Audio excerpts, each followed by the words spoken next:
Hallo en welkom by nog 'n episode van Jou Memoirs. Ek is Anay Pretorius, die samesteller van Memoir Books. Hierdie joernale help elke ouer en weermagveteraan om sy of haar lewensverhaal neer te skryf. En vanoggend gesels ek met Michelle. Michelle van Logrenberg is 'n vryskut teksredigeerder en proefleser wat 'n baie spesiale, ek wil amper sê 'n stokperdjie of 'n liefde het wat sy deeltyds beoefen, en dit is om by persone met terminale siektes te gaan sit, hulle storie te luister, dit op te neem, dit in 'n boekformaat te omskep en dit na hulle sterftes vir hulle families te gee. En ons gesels vanoggend met haar en vind meer uit. Michelle, wat is die belangrikste ding wat jy voel jy met hierdie proses geleer het van palliatiewe sorg, dignity therapy, vaardigheidsterapie, wat soveel mense nog van onbewus is?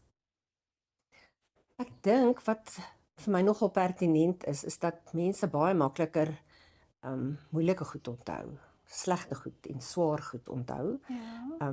Dat dit die goed is wat eerste opspring en dat dit partykeer moeilik is om te gaan dink aan goeie goed. En ek dink dis waarskynlik 'n menslike ding. Ek meen ons weet almal waar was ons met 911. Dit staan amper soos 'n pilaar uit. Waar was jy? Wat het jy gedoen? Wat het jy gedink? Hoe het jy gevoel? Ons het almal, COVID is dit het voor COVID gebeur, dat was na COVID, of dit was in COVID, so dit staan amper uit. So, en dis wat ek vind, dat baie keer kan mense maklik onthou die goed waaroor hulle spyt is. Ja. En miskien spesifiek in hierdie proses waar mense min tyd het, en nou dink hulle, wat kan ek regmaak? Ek wens ek het dit anders gedoen. Want nou is hulle so bewus van hulle lewe, want hulle lewe is amper daarmee. En dat dit moeilik is en dat het mens moet amper doelgerig gaan kyk maar na die mooi goed. Dat dit nie so outomaties is nie. En vir die persoon wat nou luister, wat nou met die deur ook in die huis saam met ons ingeval het, en glad nie hierdie term ken nie, dignity therapy, vaardigheidsterapie. Wat is dit? Wel, in 'n neutedop, dit is 'n proses waar jy 'n terminale pasiënt help om sy lewensstorie neer te skryf. En dit het twee goed ten doel. Eerstens om daardie persoon se waardigheid te herstel, en tweedens om 'n nalatenskap dokument te skep wat hy dan nalaat vir sy geliefdes. En dit is, kan ek my voorstel, is nogal 'n moeilike proses. Dis iets wat jy nie verseker is van die uitkomste nie. Wat sou jy sê is die waarde, die grootste waarde van die proses van jou storie vertel en neerskryf? Ek dink die waarde vir so 'n persoon is dat hy herinner word dat sy lewe het iets beteken. Hy kyk terug na sy lewe, hy word herinner daaraan dat daar waarde was en dat sy lewe getel het, dat hy waarde toegevoeg het, ook aan ander mense, en dat dit nie net 'n moeilike lewe was nie. Ek dink aan een van die pasiënte wat ek gesien het, en toe ons nou, ek sê vir haar, kom ons dink aan die hoogtepunt in jou lewe. Toe sê sy vir my, sulke groot, 'n jong vrou, sê vir my, weet jy, my hele lewe was net een groot stuk pyn. En ek het eintlik geweet, dit is eintlik die waarheid. Die maatskaplike werker het vir my net in kort vertel, net om agtergrond te gee, dat daar was geweldig baie emosionele aftakeling en geweld en alkoholmisbruik en verwerping. So ja, ek moet verstaan, dit is waarskynlik die oorhoofse boodskap van haar lewe was dit, was pyn vir haar. Maar aan die einde van die proses was sy so emosioneel. Toe sê sy, maar eintlik was daar baie mooi goed in my lewe. Oh, wow. En sy het haar boekie, het sy vir die maatskaplike werker gegee en gesê sy moet dit gaan lees. Want sy het besef, die maatskaplike werker ken al die chaos waaruit haar lewe bestaan het. En sy wou vir haar wys, weet jy wat, my Ons het lewe, hierdie gemis. ja, daar was eintlik ook mooi. So die waarde eerstens vir die persoon, om te kan sien, maar ja, daar was mooi, maar die waarde ook vir die kinders, die mense wat agterbly. Ek meen, daardie mense het almal geweet wat gaan aan. Hulle het in daai huis gewoon, hulle het die pyn beleef, dit gesien, maar hulle kan nou hulle ma onthou nie net as 'n slagoffer nie. Ja. Sy was nie net 'n slagoffer nie. Ten spyte van al daai pyn wat sy deur is, wat ons gesien het, wat ons self aan ons lywe gevoel het of wat ook al, het sy waarde toegevoeg, sy het iets beteken, sy het vir mense iets beteken, sy het wysheid geleer daardeur en sy kan vir ons raad gee, sy het vir ons 'n boodskap. So die waarde is beide vir die persoon wat opgelig word en wat vir wie daai stukkie pad makliker is en sy kan in vrede gaan en dan vir die mense wat agterbly het hulle ook dan die boekie wat hulle ook help met die rouproses. Die doel van hierdie potgooi-reeks is om bewustheid te skep vir die belangrikheid daarvan om jou eie storie te onthou en op te skryf vir jouself en vir jou nageslag. Ek is Anay Pretorius, die samesteller van Memoir Books. Hierdie boeke help ouers en weermagveterane om hul stories op te skryf vir hul nageslag. Ek wil asseblief vra dat wanneer jy hierdie potgooi-reeks geniet en daarna luister, om dit ook dan te like of te volg en te deel of te share. En op daardie manier kan ons hande net sterker gemaak word aan hierdie kant. Wat is van die terugvoer wat jy al by familielede gekry het en by die persone self oor wie se lewe jy dan skryf? Wat het hulle self daarvan gesê? Het eintlik nou daaraan geraak met hierdie voorbeeld en dit is wonderlik. Is daar dalk ander terugvoer wat jy nou kan onthou? Ja, ek dink aan die eerste persoon wat ek gesien het. Sy het uit 'n baie disfunksionele opset gekom, maar tot die mate dat sy geen kommunikasie met haar kinders eintlik gehad het nie. Daar was ook nie kommunikasie tussen die kinders nie. Daar was baie verwyte en goeters wat gebeur het. En haar grootste begeerte was om kontak te maak in hierdie tyd, om afskeid te neem, om laaste goed te sê. En dit was nie regtig moontlik, die twee van hulle was ook in die buiteland. En so by haar was die persoonlike boodskappe wat sy kon gee vir elke kind, was vir haar baie waardevol. Sy het gesê sy kon uiteindelik vir hulle alles sê, want hulle sou haar nie toegelaat het om dit vir hulle, hulle sê, ag nee maar, jy weet, dit is soos, nee, let's not go there, jy weet. Sy kon vir hulle alles sê, sy kon haar hart vir hulle sê, sy kon jammer sê vir goed wat sy wou jammer sê, en sy kon in vrede gaan, want sy het dit oorgegee, sy het geweet, as hulle dit lees na haar dood, gaan hulle haar hart hoor, en alles daarvan, en dit was vir haar genoeg. So vir haar was die proses dit werd, want haar lewe was baie moeilik. Ja, en dan was daar 'n ander ouerige man en sy vrou, hulle twee was albei geweldig depressief na sy terminale diagnose, en het in 'n baie donker plek gegaan, en die proses het regtig sy menswaardigheid kom herstel. Want sy het gesê, hy het gevoel hy's nutteloos, hy is net waardeloos. En die tyd hardloop uit. En die tyd hardloop uit en alles was net donker. En dit het vir hom regtig 'n ligtheid gebring. Want hy het gesien hier op papier. Hier is die bewyse. Hier is die bewyse. Kyk hoe baie het ek bereik. Kyk hoeveel mense het ek geïmpakteer. En so beide hy en sy vrou sê nou nog, jy weet, dat hulle is so dankbaar want hulle kyk net anders. Die lewe het nou kleur. Dit is die laaste stukkie, maar dit is nie meer so donker nie. Ons bietjie kan vertel van hoe het hierdie ding oor jou pad gekom? Want voor ons het begin opneem, het jy net genoem dat jy glad self voorheen nie gedink het aan iets soos narratiewe terapie of die skryf van jou storie nie. En hoe het dit dan oor jou pad gekom om mense se stories te skryf? My belangstelling in palliatiewe sorg of die palliatiewe sorg was baie lank reeds daar gewees. Jare terug het ek gevoel dit is iets waarby ek sal betrokke raak, maar ek het nie idee gehad watter vorm dit sou aanneem, hoe dit sou uitspeel, wat dit sou behels nie. En dit was eers in 2021 het ek iewers raak gelees dat die hospice 'n konferensie oor palliatiewe sorg het, en hulle terselfdertyd in daai tyd 'n klomp werkswinkels en praatjies en goed aangebied oor verskeie aspekte van dit, van palliatiewe sorg. En ek het sommer vir die hele lot ingeskryf. Ek het op daai tyd in my lewe gehad, nie meer formele werk nie, en toe sommer net die hele lot gaan doen, of dit nou heeltemal in my gemaksone was of nie. maar ek het alles gedoen. En een van die sessies was oor narratiewe terapie in die einde van lewe berading. En verskeie aspekte van dit, of verskeie benaderings. En een van die benaderings wat die een persoon oor gepraat het, was dignity therapy. En toe ek dit hoor, toe resoneer dit onmiddellik met my en daar het dit 'n konkrete vorm gekry. Ek geweet, ja, dis wat ek moet doen. Want die raakpunte is vir my, jy kom uit tale wat jy studeer het, en in jou werk self, so woorde, ek dink die woorde daarvan het met jou gepraat. Ja, so daar het dit vorm gekry.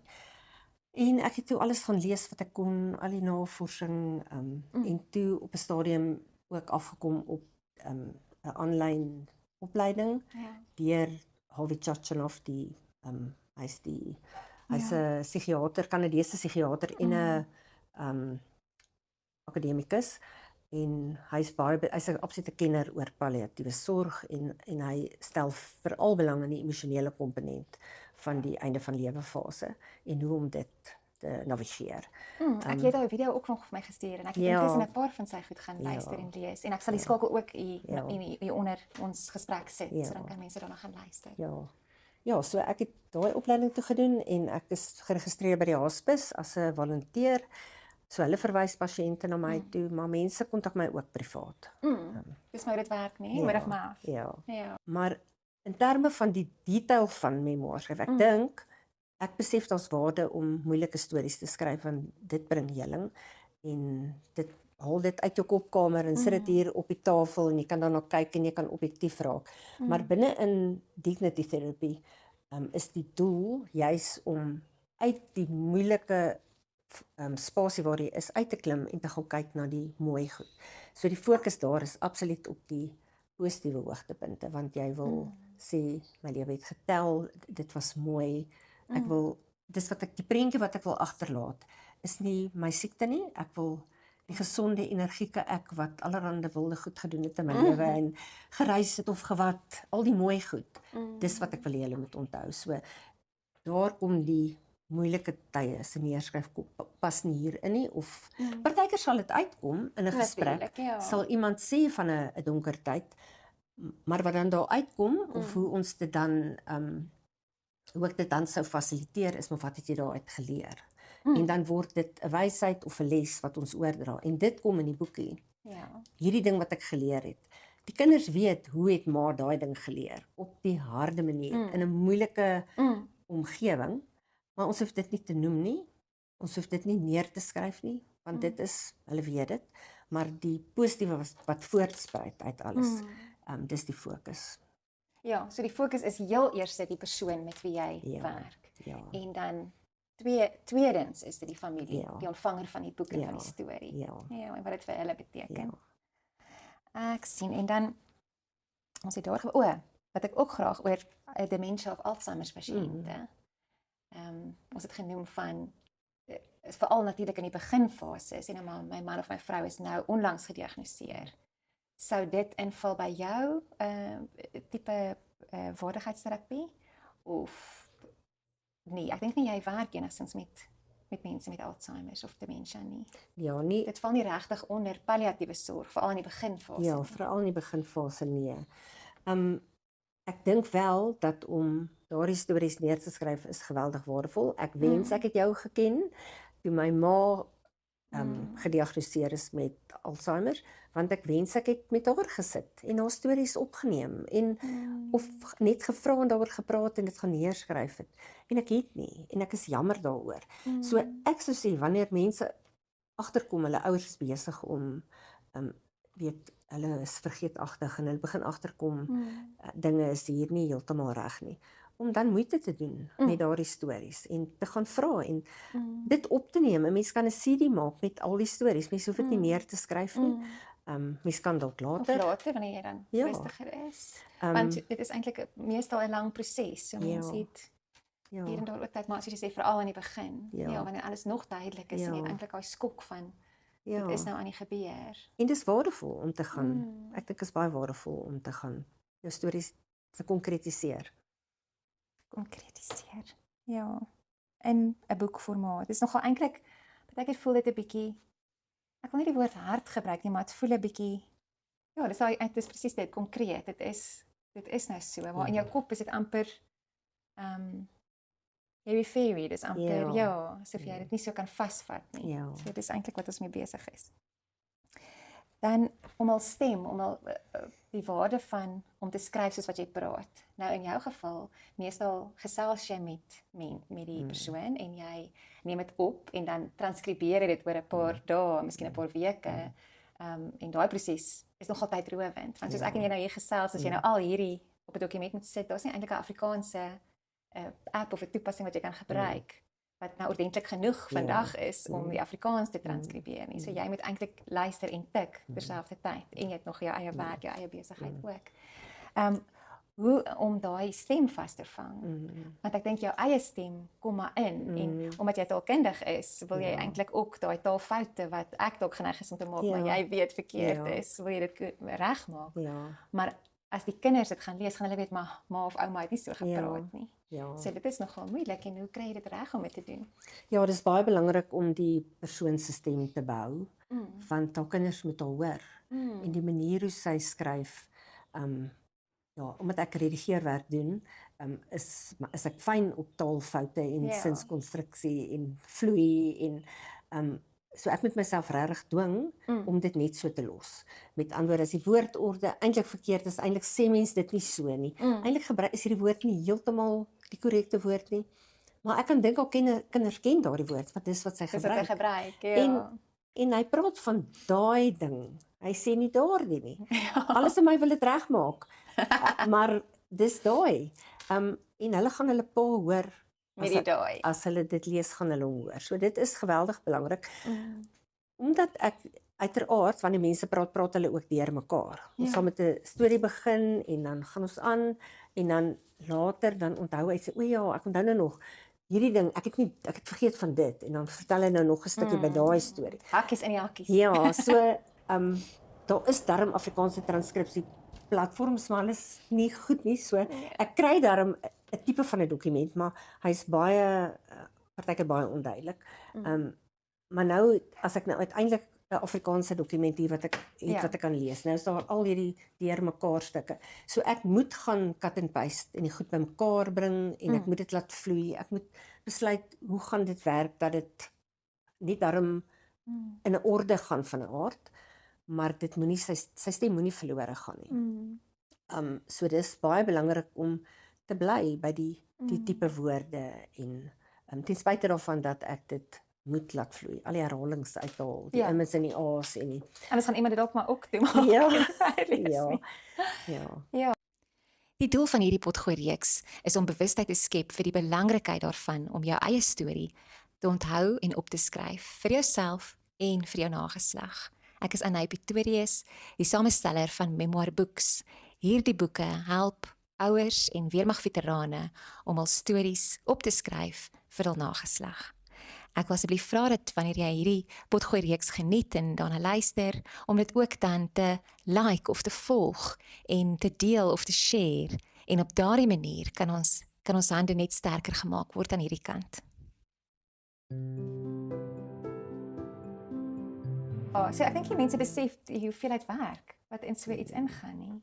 Hulle ontvang 'n boekie en ja, ek dink net dit is iets wat so agter die skerms gebeur en ek wil net vir jou dankie sê. Ek weet die familie sê vir jou dankie, maar dat jy hierdie doen en ek weet ook jy sien dit as 'n roeping en jy doen dit kosteloos.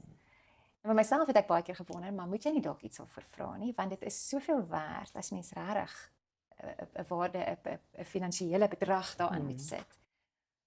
Hoe voel jy daaroor dink jy nie die mens moet dalk nog iets daarvoor vra nie, dat mense meer waarde daaraan ag en besef hoeveel tyd jy daarin sit nie? Weet jy, dis vir my 'n roeping, so ek wil nie daarvoor iets vra nie. Nee, dis vir my baie goed, so dis my teruggee. Maar ook, mense wat in daai spasie is, het so baie keer, so baie bekommernisse. Hulle bekommer in elk geval oor hoe gaan hulle kind cope sonder hulle, hoe gaan die hele gesin, hoe gaan hulle aangaan? En dan finansies kom baie keer in die prentjie. ek worry, gaan my kind, wie gaan betaal vir die universiteit? Ja. Gaan daar genoeg geld wees met een salaris wat nou inkom om die huispaaiement te betaal? Ek is dalk die broodwinner. Van daai mense lê nagte wakker oor al hierdie, oor finansies. So, Jy wil nie bydra tot ek kan nie bydra daartoe nie. Ek moet hierdie pad makliker maak. Ek kan nie dit makliker maak dit ook eintlik moeiliker, want nou is daar nou is daar hierdie ding nie. So ek sê altyd, as jy wil, want party mense sê nee, maar die boekie kos geld. Ek sê as hulle wil 'n bydrae maak, Ja. gee dit vir die hospice, Dis hy. want dis ook my hart Ja. en hulle sorg, hulle doen wonderlike werk. So Ja, dit doen. mense wat wil iets bydra, doen dit dan daar. En ek weet hulle doen. Ja, so Wonderlik. Ja, dan kan hulle besluit Ja. wat wil hulle dan Ja. gee. En dan ook nog met my oplees oor memoir skryf. Spesifiek tans lees ek 'n boek van Mary Karr wat sy sê sy vind dat mense wat hulle eie memoir skryf, baie keer hulle self die redder op die wit perd maak. So hulle kan nooit iets fout doen nie. Hulle sê altyd die regte ding op die regte tyd en niemand is so nie. nee. Ek bedoel ek self as ek hoeveel keer na 'n gesprek en dink ek, ek moet dit gesê, ek moet dit gesê. Maar in van die mense se boeke en hulle memoirs is hulle altyd reg en hulle is die hero. Maar ek kry die gevoel dat met jou werk is dit nie regtig so nie, dat hulle die hele boks uitpak, dat hulle eintlik ook hulle donker kant baie makliker. Ek dink as jy aan die einde van jou lewe kom of jy besef jy is nou baie naby aan die einde, dat jy nie so terughoudend is met plekke waar jy dalk verkeerd opgetree het nie, liegstories wat jy dalk vertel het nie. Ek dink nie mense erken moorde wat hulle gepleeg het nie, maar dit is nogal die gevoel wat ek kry.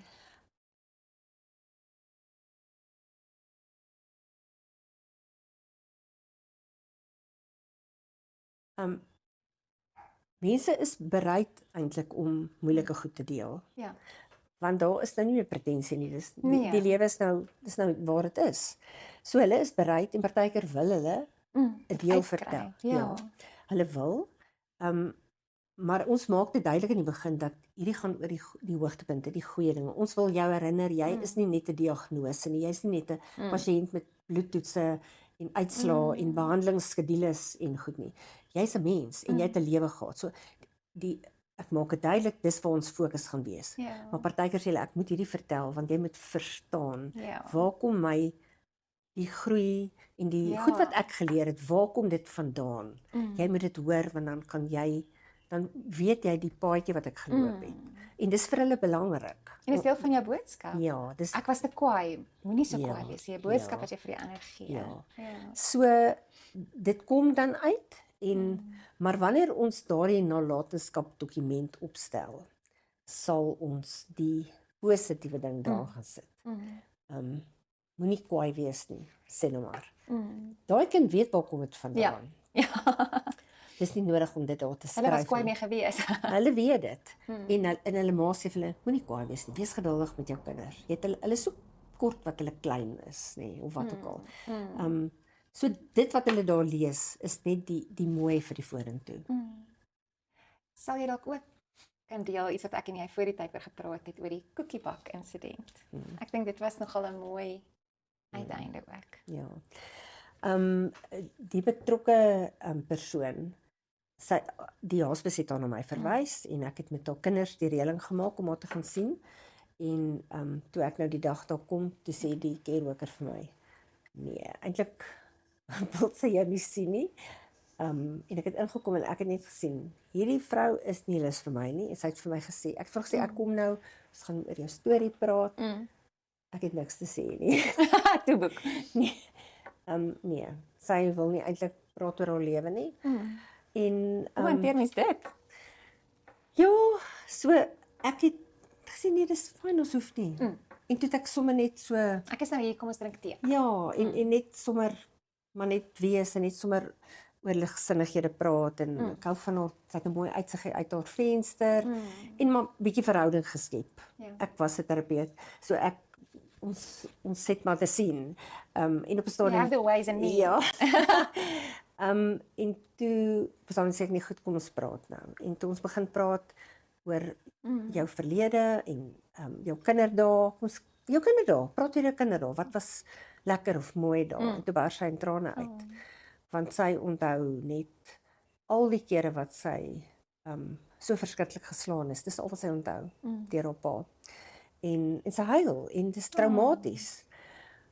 Maar ons het kalmer geraak en ons het, ek weet nie, iewerster het ek probeer delf, wat kan 'n lekker situasie gewees het as mens 'n kind is, want sy kan eintlik niks onthou nie, sy het hierdie een memory is net dit. Sy het julle ooit koekies gebak. Jy en jou sissies, het julle ooit koekies gebak? Wie kom die koekies? Ja.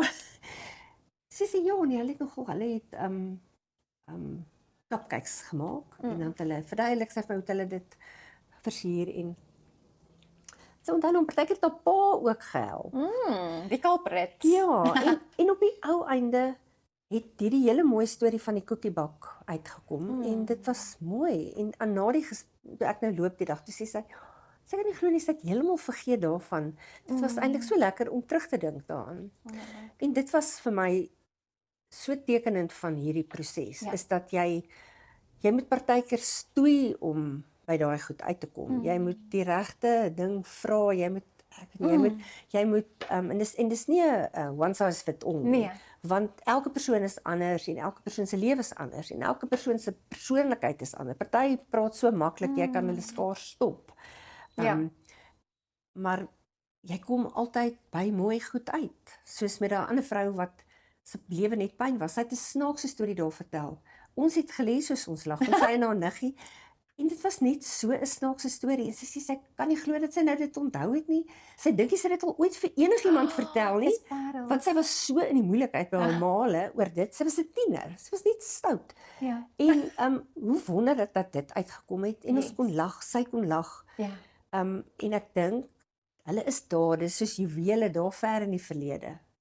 Mens moet hulle gaan, jy moet by hulle uitkom, ja. Partykeer is dit maklik, maar partykeer is dit moeilik, maar as hulle in daai boekie kom, is dit kosbaar. Dit is, en jy weet eintlik, is dit amper so 'n lekker gevoel binne in jou wat oopgaan en dankie dat dit hierby uitgekom. En jy het aan die begin ook genoem van dat dit eintlik jy word gelei, jy voel dis die Heilige Gees wat jou eintlik lei. Om sulke goed te kry, om sulke juwele te kan raak praat. Ja, nee, absoluut. Want dit is nie altyd maklik nie. En party mense wil nie regtig daar wees nie. Hulle sê ja vir die proses, maar dis eintlik moeilik. Partykeer is dit moeilik om te gaan kyk. Ja, en dis moeilik vir hulle en hulle voel nie lekker nie. Maar hulle het ingestem. Maar ja, en dan moet ek is regtig afhanklik van die Here om vir my te wys. Watter rigting, hoe kom ek daarby uit? Watter aanslag moet ek hê? Iets soos, as ek dit vinnig kan noem, ook, ek is nou so aan die lees oor al die memoirboeke, maar wat sal nou Marion Ruach Smith se boek, The Memoir Project, waar sy skryf oor jou voordeur, van jou kinderhuis, jou ouerhuis in jou kinderdae, om te dink aan hoe dit geklink het, hoe dit gevoel het om hom toe te trek, om hom oop te sluit, om hom oop te stoot, en vir my hoe daai memories dan teruggekom het, en dat jy jou huis kan ruik, en jy kan weer al die stemme hoor in die huis, en die stories wat daarmee saamkom, die stoutighede, en so, om daai tipe triggers eintlik te gebruik.